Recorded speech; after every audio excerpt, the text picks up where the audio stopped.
What is up, everybody? Welcome back to RacingDudes.com, and welcome to our first live edition, at least, of the Kentucky Derby update. I do these updates live when we have a shake in our fantasy league.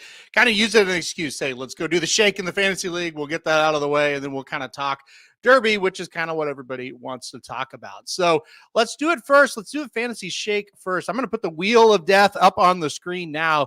What we do with this fantasy league, we just like to have fun. You shouldn't care about who wins the fantasy league or what team's on what, but it's a fun way to kind of talk about the Derby horses and the up-and-coming Derby horses without just having to come on and give you a list. So we have a two-way shake today for Rodriguez, maiden special weight winner at Santa Anita last time out, which was last weekend.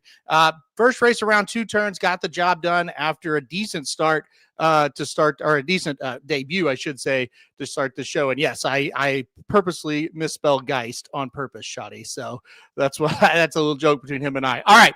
We've got a two-way shake here for Rodriguez. I'm going to spin the wheel now, and then we'll talk about Rodriguez a little bit, and then we'll talk about a couple other claims that are going to happen in the league today that aren't shakes. So, all right, here we go. We're going to spin it. There's the spin. We'll see who gets Rodriguez right now. And it looks like Geist is going to get him.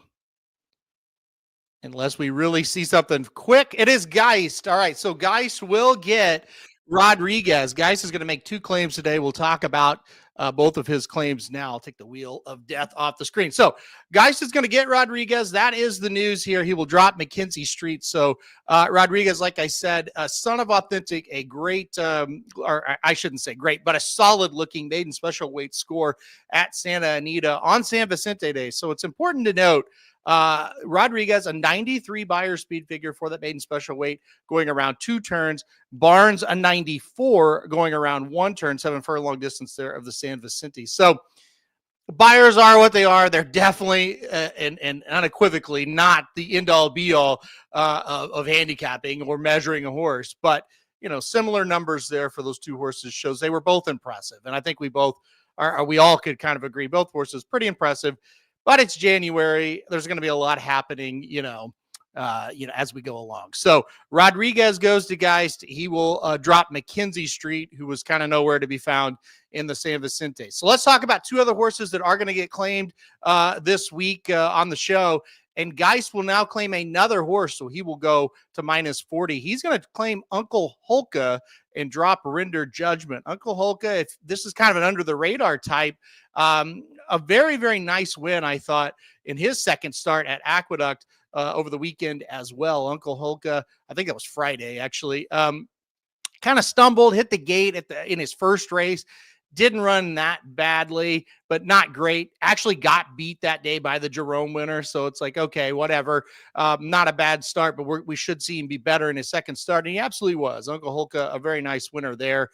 So Geist gets 2 horses, Rodriguez and Uncle Holka. I would think both these horses will be in stakes races next time out. You never know, but I would think that was the case. All right, and then let's go to Paul. He's going to claim one gunmetal out of the Brad Cox barn is who Paul's going to claim today, and he's going to drop Valentinian, an unraced horse for Todd Pletcher. So talk about gunmetal. We talked about buyer speed figures with Rodriguez and, of course, with Barnes. Gunmetal got a better buyer speed figure than both of those horses. He was assigned to 96 buyer speed figure for his debut right there at Fairgrounds. Like I said, debut race, him and Steve Asmussen kind of going head-to-head. Asmussen had a nice runner in there as well, and it was Gunmetal that got the best of that horse late and was able to get the job done. So horse by gun runner. So on top, a very distance-looking pedigree. On the bottom, kind of more of a sprint pedigree. We'll see how that goes. It's kind of 50-50 up at this case. I would say this. I don't have any issues with him going a mile and a 16th, a mile and a quarter. I don't know. We'll kind of have to see as we go along. But very nice horse for Brad Cox. And Brad Cox at Fairgrounds has been very impressive. And at Oaklawn has 0 victories. So that's kind of interesting how that's going. But gunmetal right there at Fairgrounds, I think that's a good sign. So we'll see what he does next. Could see him in a stakes, could be kind of, to me, gunmetal looks like a horse that might be in an allowance on the undercard of a big day at Fairgrounds. And then if wins the allowance, then kind of goes up and takes on stakes company next. We've kind of seen Brad Cox do that in the past.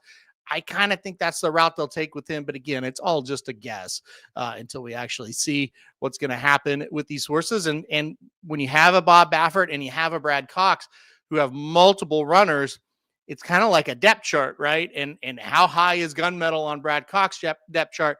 How high is Rodriguez on Bob Baffert's depth chart? You don't really know.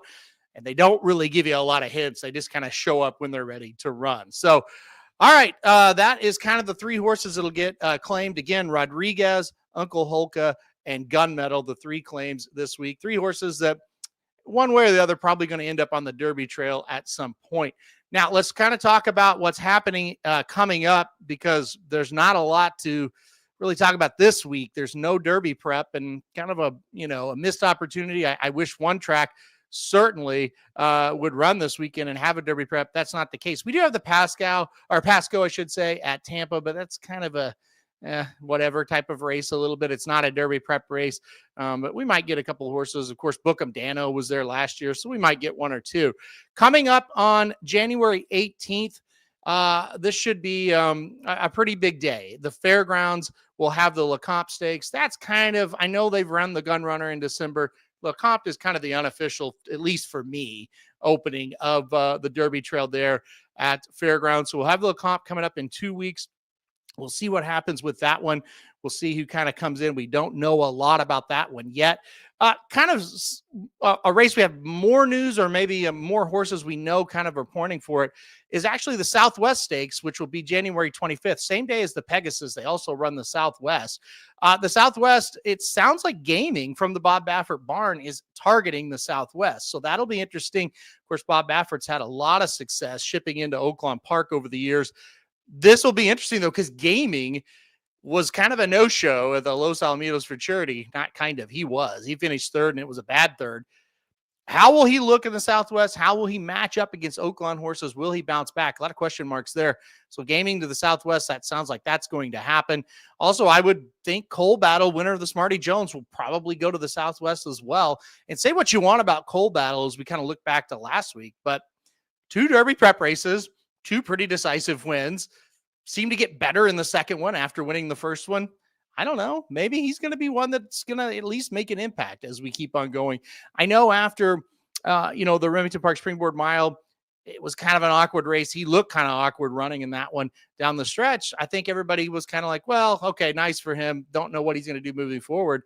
I thought he did everything the right way in the Smarty Jones. And I think there were some pretty poor performances in the Smarty Jones, but he did what he was supposed to do. So give him credit for that. And Gaming versus Coal Battle, I don't know. It's not the battle I thought we would get, but maybe that'll be okay in the Southwest Stakes as we kind of go down the road here. So that's the 2 big ones to look forward to. And then February 1st, we'll have a ton of big ones coming up there, but we'll have coverage of that. We don't need to go that far in advance.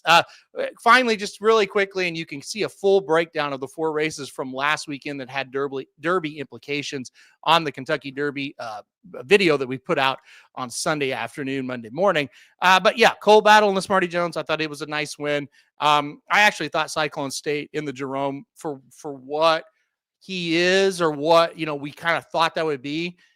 I didn't think it was bad. I don't think Cyclone State's really a Derby horse, but I don't think he's bad. I think he's a horse that can win. Maybe not another Derby prep race, but I wouldn't just toss him. I think he's decent enough. Guns Loaded and the Mucho Macho Man, it looked like that was going to be really good. He really hit a wall. I don't know if he wants to go longer or something happened or whatever, but he didn't look good down the stretch. He did everything right until the stretch. So we'll kind of see what he does. I was underwhelmed, obviously. And then I was most impressed with Barnes, obviously winning the San Vicente. I know it was a 7 furlong race, but now that the sham isn't around, that's kind of where you got to run a horse like Barnes. I think he'll stretch out okay. Can he get a 1.25 miles? Can any of them? Who knows at this point? I do think he can get a 1.16 miles, and that's kind of the next thing we'll have to worry about. So, all right, that'll do it for our update here. Let's see. On the comments here, Shoddy may have missed it. Render Judgment was dropped for Uncle Holka, and Valentinian, the unraced Todd Pletcher runner, was dropped for gunmetal. So just to kind of recap if you missed that. All right, that'll do it for this quick update, guys. I just wanted to come in here and kind of, it's really a quiet week.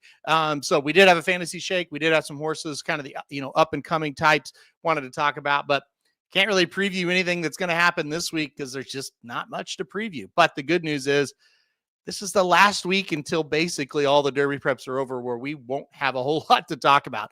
The content will kind of write itself from this point on. So that's the good news about that. All right, guys, that'll do it for the show this week. We will be back when there's another fantasy shake. Also, if you haven't checked it out, make sure to check out our weekly Kentucky Derby update videos every week, either Sunday, kind of evening or Monday morning. Those will drop every single week on the channel. So if you haven't checked those out, make sure to check those out as well. All right, guys, thanks everybody for watching, and we'll see you right back here for another Kentucky Derby update.